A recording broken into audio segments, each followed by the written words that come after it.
Today's date is July 7th, 2016. My name is Leah Michelle Cash.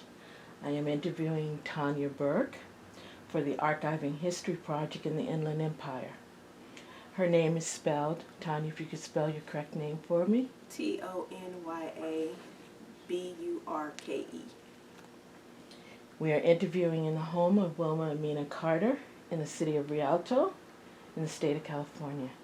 Thank you, Ms. Burke, for taking out the time to conduct this interview with us. Thank you. So, tell us a little bit about your beginnings, where you were raised, what your family life was like, how many siblings you have, so on and so forth. Okay. Well, I grew up in Carson, California, which is in in down south in the South Bay area of Los Angeles County. And grew up there, loved it, having my parents, Herbert and Kareem Brown, who raised me with no siblings. So I grew up as an only child, and growing up as an only child, I had to spend a lot of time alone, and I was always one of those creative type of kids who was always thinking and doing and wanting to find ways to change the world. So as my parents always say. And so I spent a lot of time as a child because I was by myself reading. Dream building. I read a lot. I read day and night as a child. And I found a lot of pleasure in it because to me, the books I was reading was opening up a whole nother world. For me, and that's how I learned a lot. So my parents would always buy me tons of books, and I spent a lot of time. What's some of your favorite books that you read that actually made an impact on you? As a small child, Judy Blume was my favorite. I think I read everything that she had, and as I got a little older, I started reading Zora Neale Hurston and some other prominent authors, and but I just always had a love for reading, and I always had a love for like organizing. As a kid and going to school, went to school in South Central Los Angeles. Mm-hmm. And name those high schools: elementary, middle, high school. I went to a private school, which was called Covenant Lutheran. And I went there from, I believe, first grade all the way to the 8th grade. And then 9th grade, I went to Dotson Middle School, which was in the San Pedro area. And then high school, went to Carson High School. And my parents always told me early on, they always felt that I would be either a politician or an attorney, because while I was in school, I was always organizing, always, if there was an issue or a cause that was happening at the school, I was the one that was always taking that up and rallying students and teachers together to change, bring about change in the schools. So when I got older and when I decided to run, when I told my parents I decided to run for public office, they said they weren't surprised at all. I think I was more surprised than they were, because I've always, even in college, I've always just been very actively engaged in the community and wanting to bring about change and bettering people's lives. So backing it up to high school, did you hold an office in high school? Well, in 9th grade, I ran for student body treasurer and won that. And all throughout high school, I was in ASB. If there was an organization, I was involved in it and held different positions and those different organizations on campus. Black Student Union.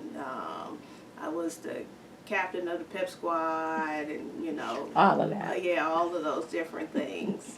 So you were a very active teenager. Very, very active teenager. So in all of that activity, and reading and educating yourself and seeking to bring about change. What is it when you graduated from high school that led you to the college that you went to and the discipline that you chose? Okay. Well, I got my bachelor's degree from UC Santa Cruz. And I was one of those kids because I did read a lot. I think in another life I must have been a researcher because I love to research. And I was one of those kids that did a lot of research, and especially when it came to what school I was going to. I always knew I was going to college. My parents always told me that if that's what you want to do, that's what you're going to do, regardless of finances or any other thing. College is going to be a part of your life. And so I grew up knowing that and prepared myself for, okay, this is going to be the next step. Even though, individuals would tell me otherwise. I've had some teachers, I've had, other individuals, whether they meant well or not, say, oh, that's not for you, or you can't afford it, or, or not necessarily go on the university level, start off on the community college level. Because I also, while I was in high school, I also went to community college. I went to Harbor College while I was in high school. So I just had that in mind, what I wanted to do and where I wanted to go. When I was thinking about colleges to attend, I chose UC Santa Cruz because, one, it had the lowest number of student-to-teacher ratio. I didn't want to go to a school where when I was in a class, I would be in a class of 500 or 600, and that was a number and not a name. So that's why I chose UC Santa Cruz. And also, they, at the time, of all the UCs, they were the ones giving the best financial aid packages. So, those are some of the reasons why I chose to go to UC Santa Cruz, and I went to Santa Cruz and majored in psychology. That wasn't my initial plan. My initial plan was, I wanted to be pre-med, and I thought about, okay, I want to go to medical school. And after I started taking those organic chemistry and biology classes, and I said, this is not for me. I actually was taking a general education class for psychology and fell in love with the subject and instantly changed my major. So now hitting the campus at Santa Cruz. How did you feel as an African American woman? It was very difficult because there were times, because UC Santa Cruz at the time, I believe the percentage of African Americans that were attending the school was less than 5%. So there would be times. Less than 5%. Yes, that's a small number. That's a very small number, and there would be times where I would be on the campus, and I wouldn't see anyone else that looked like me, even closely, remotely, could look like me in weeks. Even in the city, it would be large spans of times where I wouldn't even see another African American. And really, you had to kind of seek,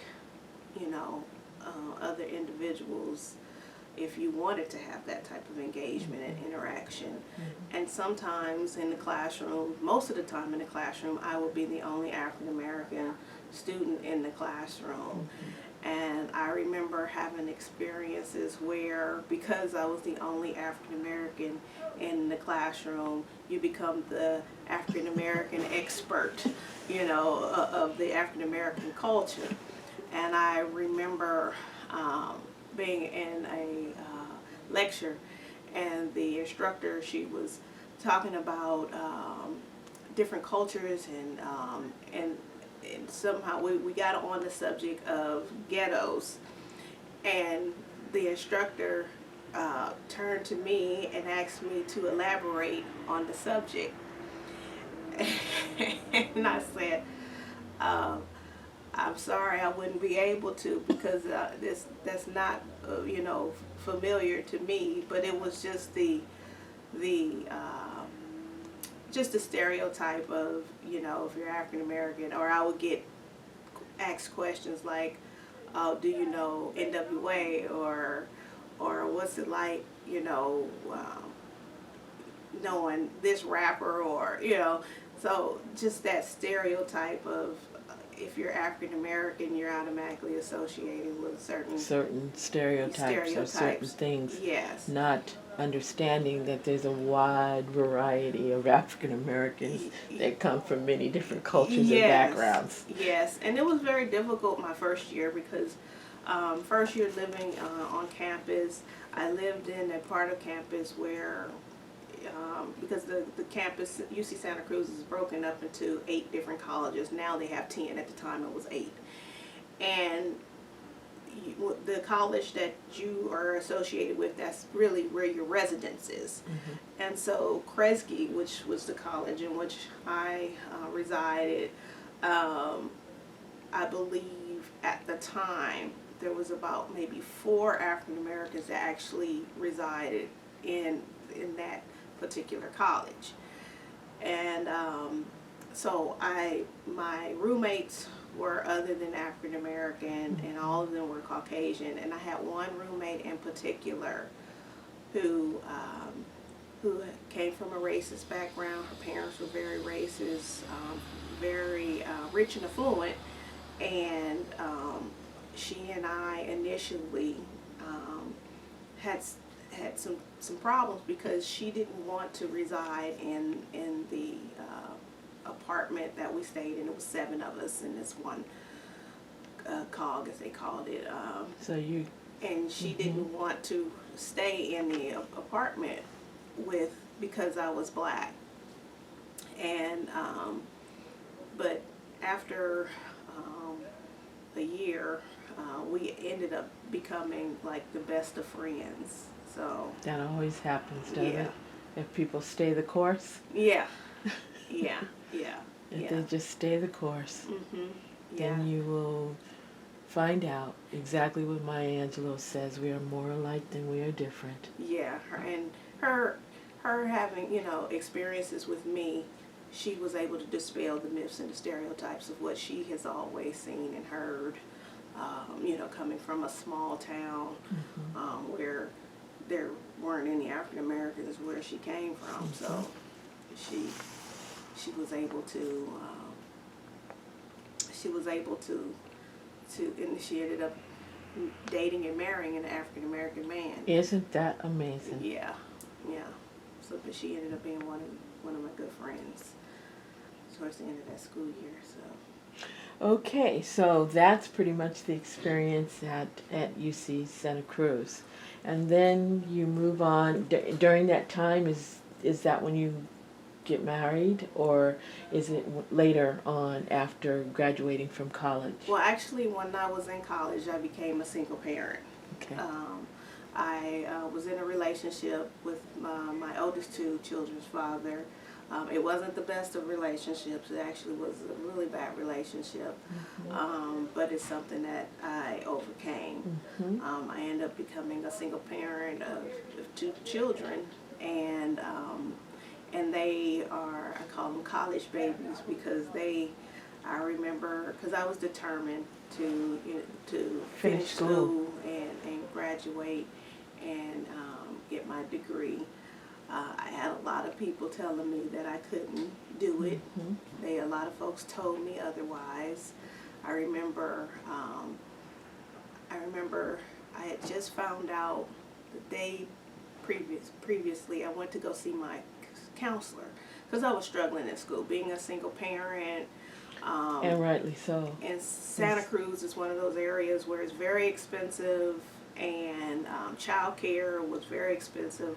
So I was working 3-4 jobs, trying to pay the rent, trying to pay for child care. Child care cost more than I was paying in rent, and trying to, raise my children. And I had just found out my son was diagnosed with autism.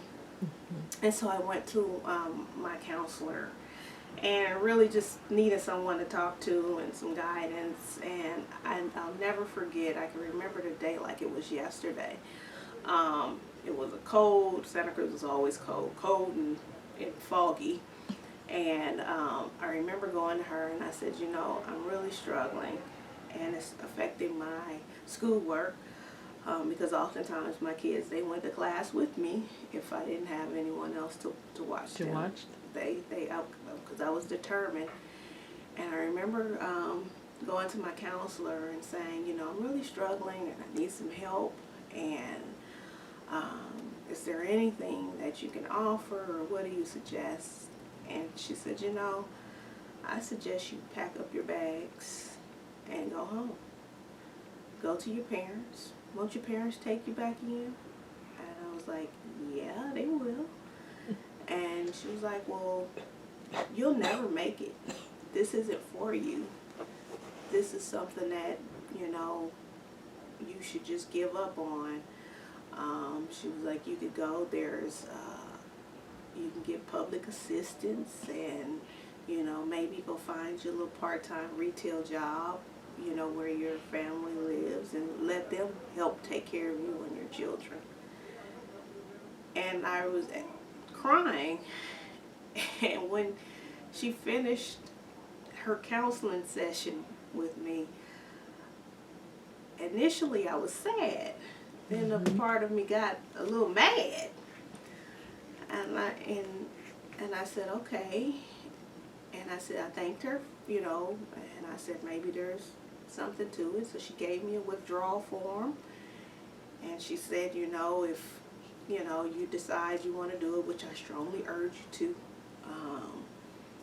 fill this form out and bring it back to me and we'll get you right on out of here. And I said, okay.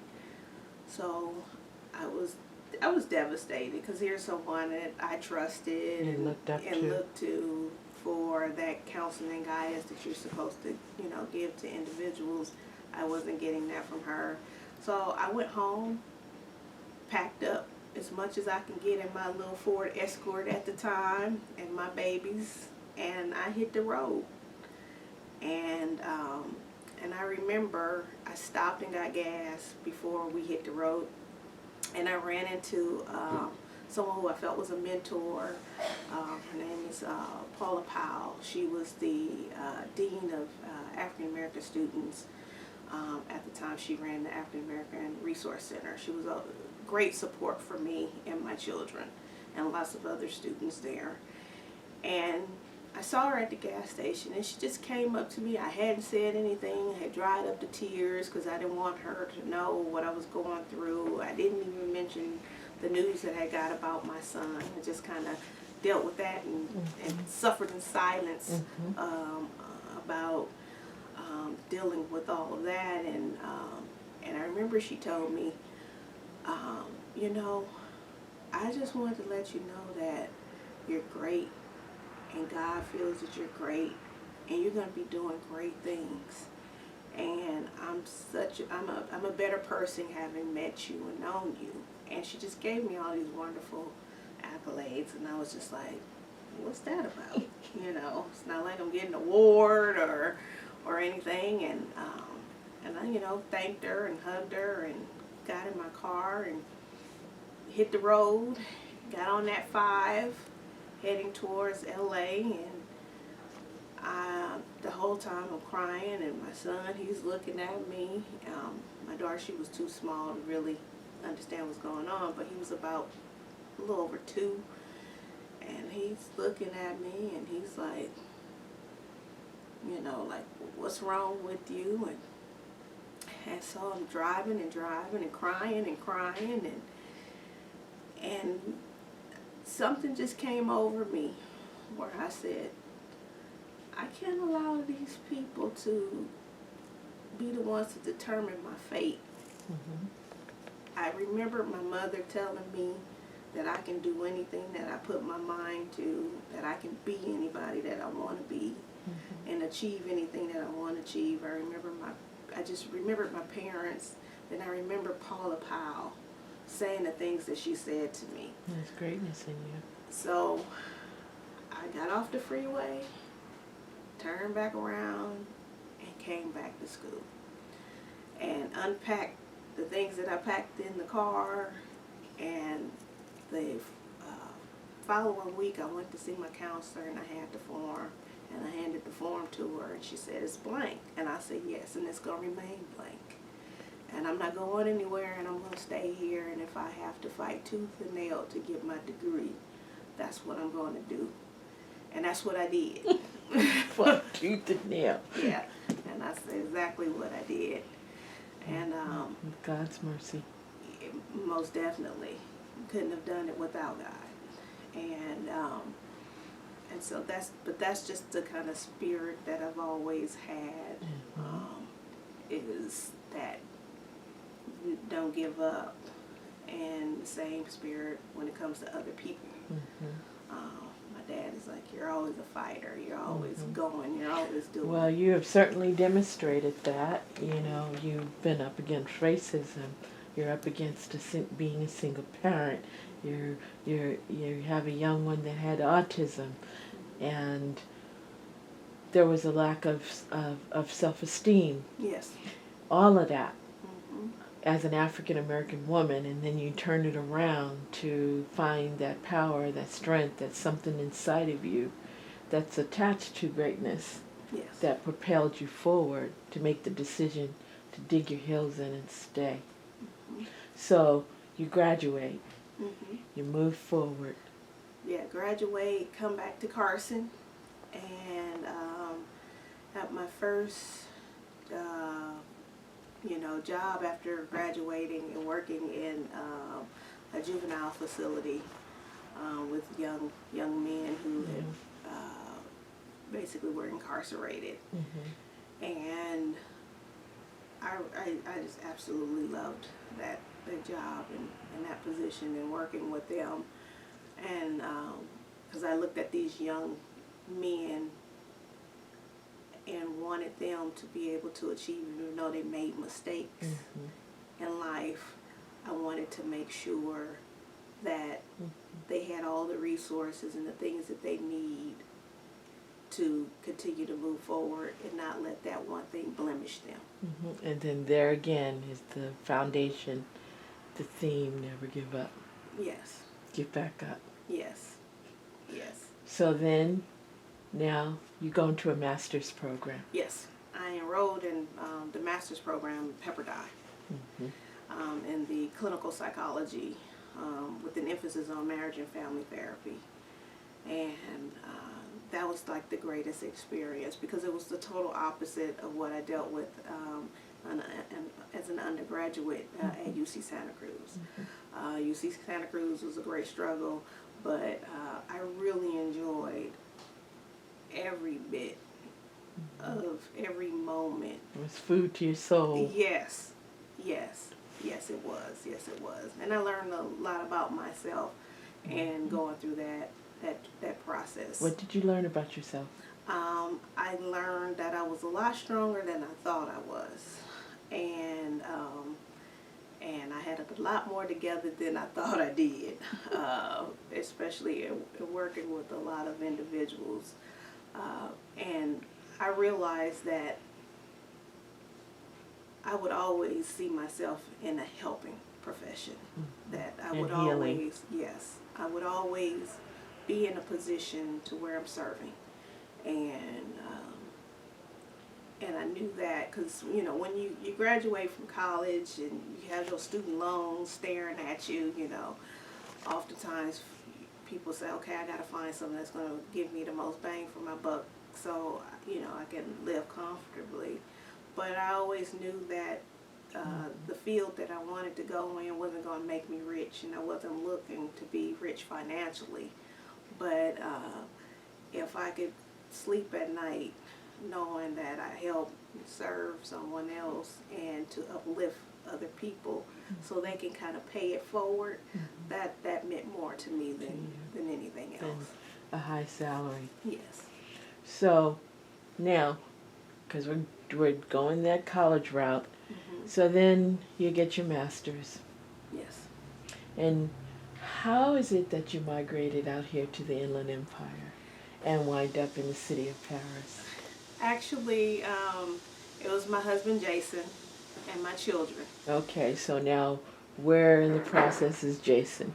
Uh, my husband Jason, he's in the process of we got During married. the masters? Yes. After the masters? We got married right after I finished my master's degree program No. at Pepperdine. Yes, we went to Ochos Rios, Jamaica, and we got married.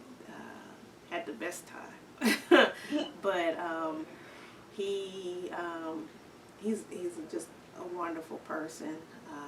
Came into my life. Actually met him at the bank.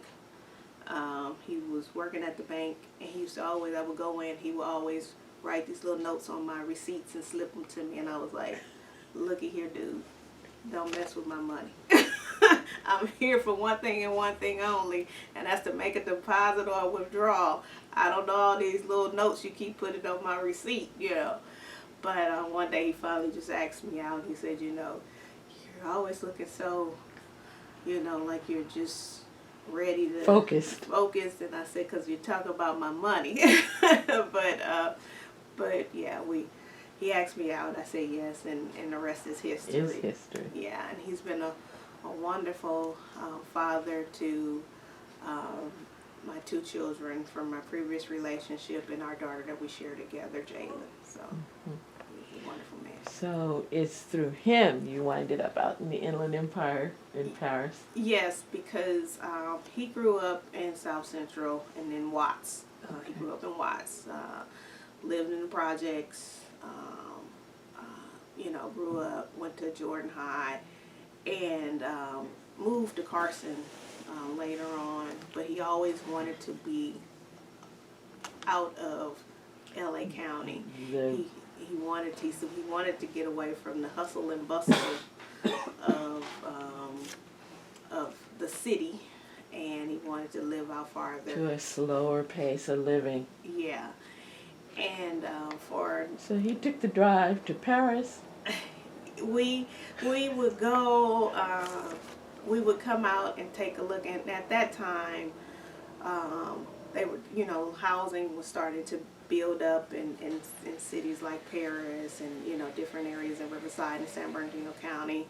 And we would come out on the weekends and just drive and take a look. And dream and look. Yeah, dream and look and dream and look. Like young people would do. Yes, and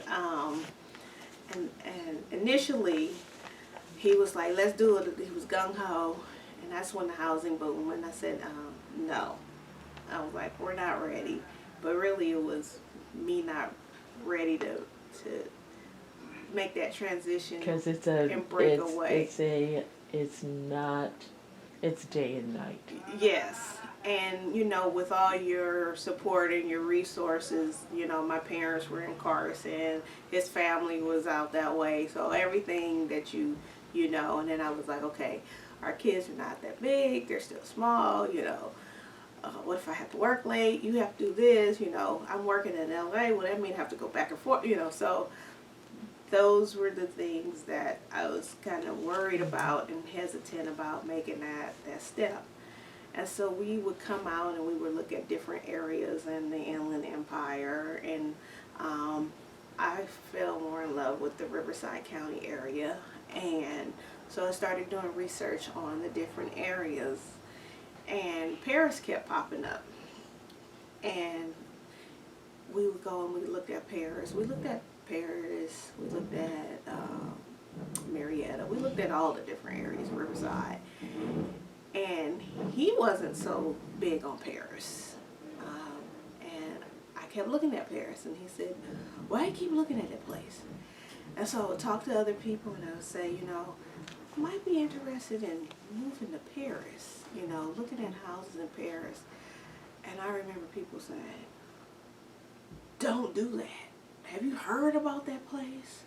There's nothing but gangs and drugs and sidewalks. Yeah, and it's really bad out there. Farm, cows. Yeah, and there's nothing out there, and the people aren't doing anything out there. And was like, well, it's something that keeps here to where I keep looking Going back to Paris. And we would keep coming out and visit.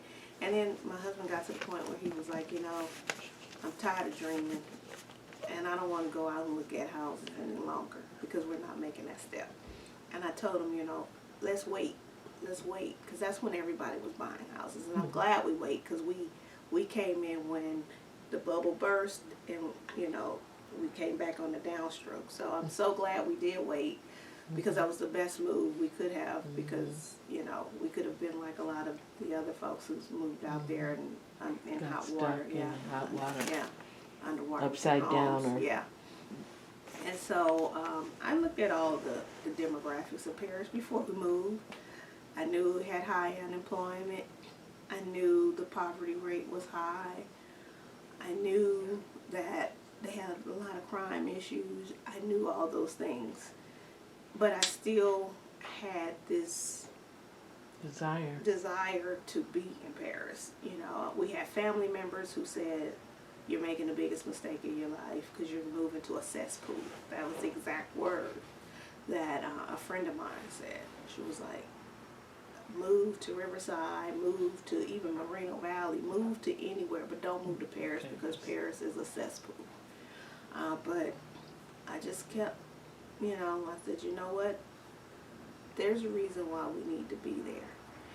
And so my husband was like, no, we're not going to Paris because everyone has said everything negative about Paris. Mm-hmm. And a few times we have went around, he was like, oh no, I'm getting some flashbacks from being in LA at South Central.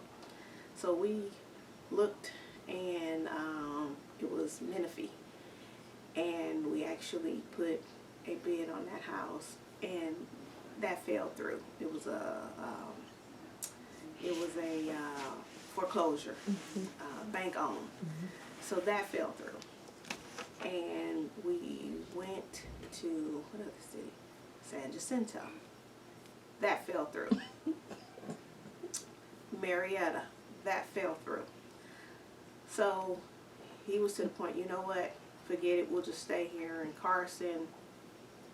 We'll just make do because this is just too heartbreaking to continue to go through this and, these things keep happening with these bank-owned homes because at the time that's really what was out there. And so our realtor at the time was like, well, let's go check out Paris. And I had already told her, had given her the Paris, don't say Paris speech if you still want to have your job. As a realtor, don't say Paris to my husband. And she was like, well, let's just go check it out. This is one house. It's not bank-owned. So we pull up to the house and my husband goes, no way. And because he's had some issues. And he's not one of those. Lipstick and rouge. Yeah, he's not one of those individuals that, see me, I can see the diamond in the rough. Mm-hmm. And